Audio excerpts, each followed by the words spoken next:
Hey there, this is Dr. Evan Osar, developer of the Integrative Movement System. Welcome to this edition of Integrative Movement Insider.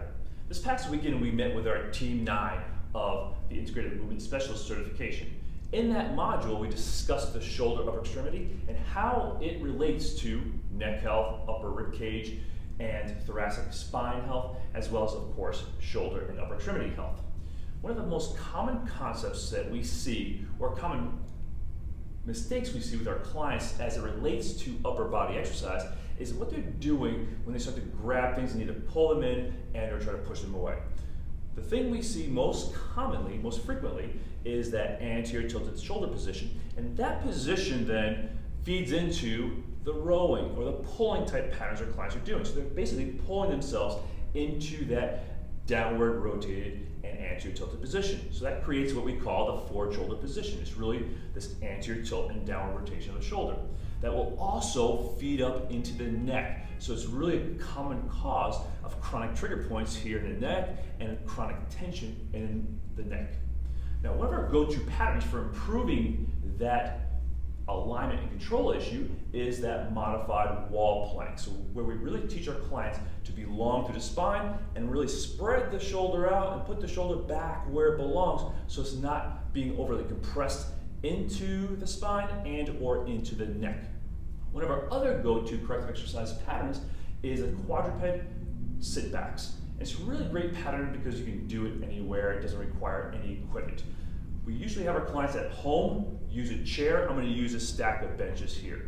And the nice thing about this position also is it elevates the client with their body a little higher than the pelvis, or the torso a little bit higher than the pelvis. That allows them to be in better alignment and really start to activate the muscles that bring the scapula into posterior tilt and an upward rotated position. It's really a great position to start teaching clients how to plank and or push up, because that's the position we want to teach our clients how to do their plank and push up type patterns. So here's how it goes. First, have the client kneel and align their head and neck so they're long through the spine, rib cage is stacked over top of the pelvis. Then they'll lean forward, putting their hands against the chair and or in this case, a stack of steps. Now from this position, I'm aligned, so I'm long, I stay open through the shoulders, front of the shoulders, and I feel as if I'm gently pulling the steps apart between my hands. So that way, it gets me wider through the front of my shoulders and helps me connect the scapula back down around the ribcage where they belong. From here, I take a deep breath in, and then I sit back through my hips. So basically, in this position, I'm training the scapula to wrap around the ribcage in that upward rotation and posterior tilted position, which will ultimately become the positions I need to press overhead and or pull from overhead as well. So your pulling patterns or your pushing patterns, your vertical pushing and pulling patterns will be created and progressed through this position here. So again, long spine, feel like you're spreading the steps apart, and then sit back. So you're lengthening underneath the arm, you're lengthening through the top of the spine, you're teaching the shoulder to dissociate from the thorax without creating this shrugging motion or this rounding motion, all the common positions our clients like to get into.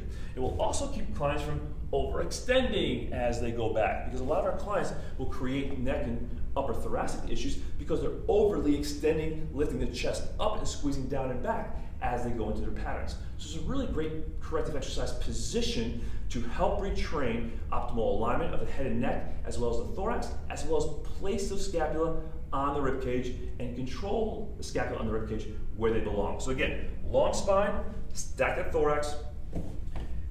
Now pull the steps apart or the chair apart underneath your hands and slowly sit back, maintaining that alignment as you sit back. And we generally will do 1 to 2 sets of 10 to 15 repetitions, really just grooving that position for what our clients need to do as they go into overhead, vertical pushing or pulling patterns, and ultimately what they're going to need to do when they go into the plank position. In our next video, I'll show you how to incorporate these concepts into a high to low pull. Again, so we're reinforcing the optimal open shoulder position, scapula wrapping on the ribcage, and keeping that stress out of the neck. This is Dr. Evan Osar with Integrative Movement Insider. We'll catch you next time.